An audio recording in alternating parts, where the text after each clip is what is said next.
Okey, kali ni kita nak belajar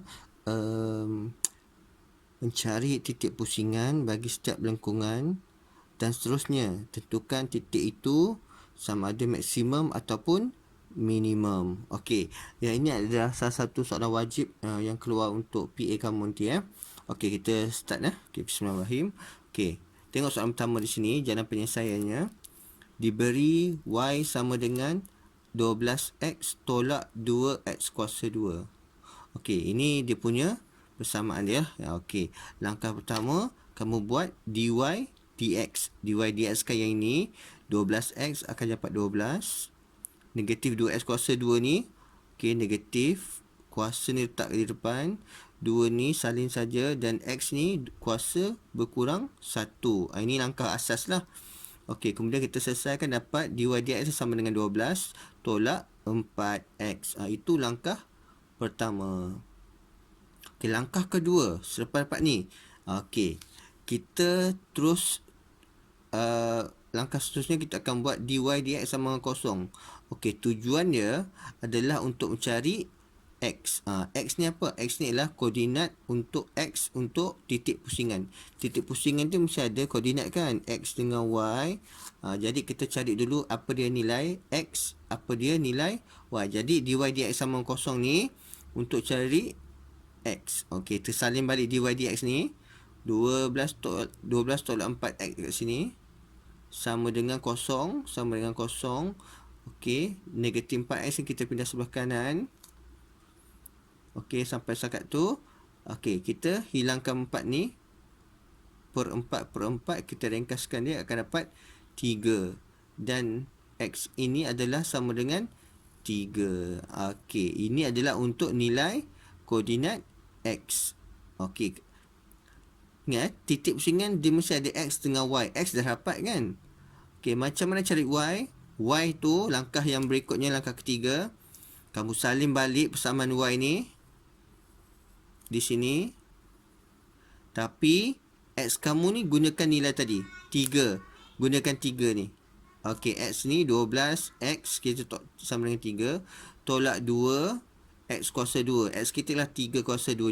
Jadi jawapan kita adalah 18. Okey, 18 ni apa dia? Koordinat untuk Y. Okey, jadi titik pusingan dia adalah untuk X dengan Y. Jangan terbalik ya. X kita 3.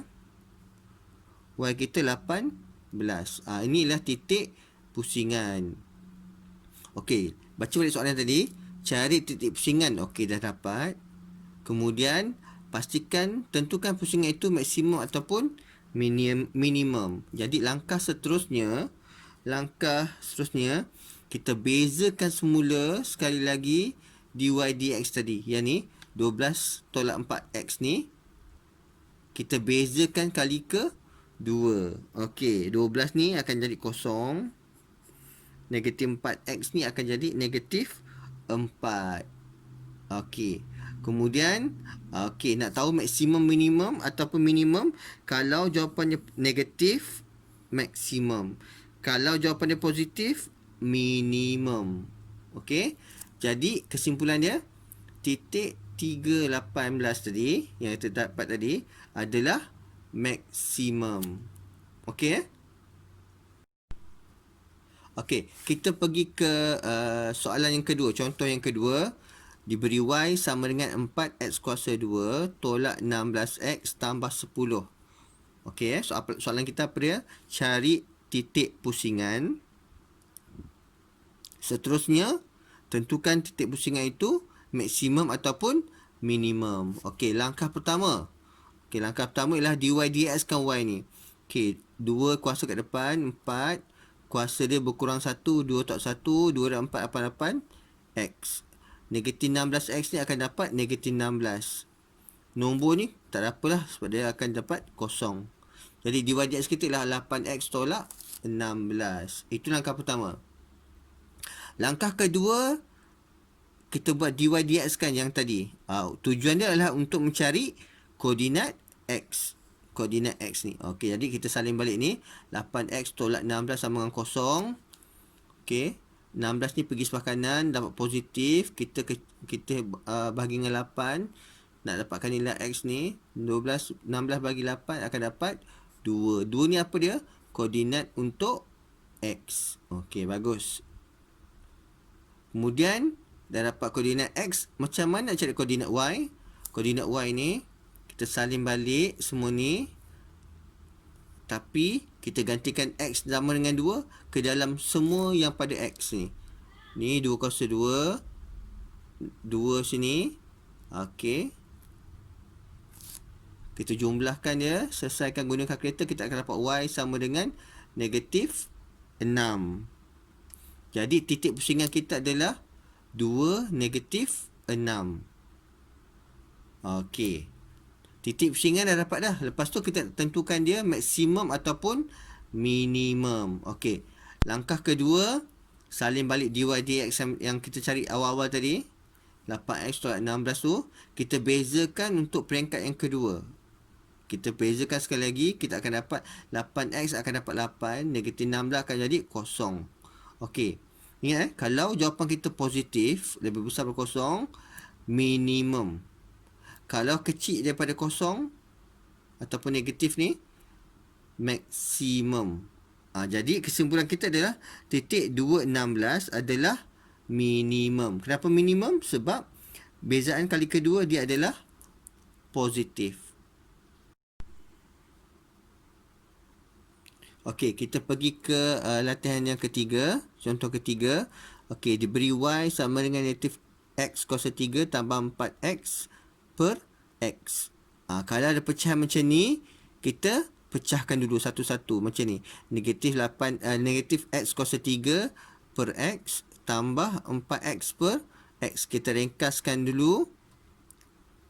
Jadilah persamaan Y sama dengan negatif X kuasa 2 tambah 4. Inilah persamaan untuk Y. Boleh? Okey. Seterusnya, kita akan buat dy dx. Dy dx kita, okay, 2 ni kat depan, negatif X kuasa 2 tolak 1 kan berkurang 1. Nombor 4 ni akan jadi kosong. Jadi kita selesaikan akan dapat dy dx sama dengan negatif 2x. Okey, boleh setakat ni ya? Okey, bagus.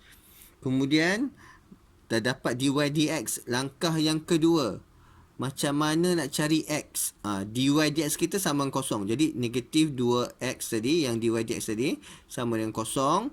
Jadi, X kita adalah kosong. Okey, tak ada masalah ni kan? Okey, ni mudah je. Okey, kemudian dah cari X, nak cari Y. Kenapa cari Y? Sebab, kan ada perkataan titik tadi. Titik pusingan, dia mesti ada koordinat X, koordinat Y. Okey, untuk Y ni pula. Okey, kita ambil persamaan ni. Yang kita dah selesaikan tadi, yang ringkaskan ni. Okey, ke sini. Gantikan X dengan kosong. Negatif X, kosong kuasa 2 tambah 4 akan jadi 4. Jadi, titik pusingan kita adalah 0, 4. Boleh setakat ni? Okey. Kemudian, kita nak tentukan dia maksimum ataupun minimum. Okey. Jadi, dy dx tadi, kita salin balik negatif 2x tadi, yang ni atas sekali ni. Kita bezakan kali kedua, dia akan dapat negatif 2. Okey. Kita dah tahu tadi kan, kalau negatif, maksimum. Kalau jawapan positif, minimum. Okey. Dekat sini dah terang-terang dia adalah negatif, jawapan kita adalah maksimum. Jadi, kesimpulan dia, titik 04 adalah maksimum. Boleh ya? Okey.